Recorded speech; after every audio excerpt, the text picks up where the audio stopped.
This is Hero. Hi, Hero. We're gonna try and send him to the vet tomorrow.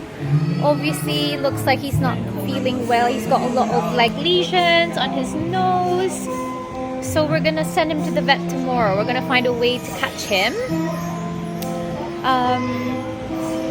And yeah, hopefully he gets the help that he deserves. Every dog deserves a good home, right? I hope you survive, my love. Hello! Hindi pa siya na next girl ulit? Ngayon, Next girl ni ma'am. Next girl natin. Hello! Ay!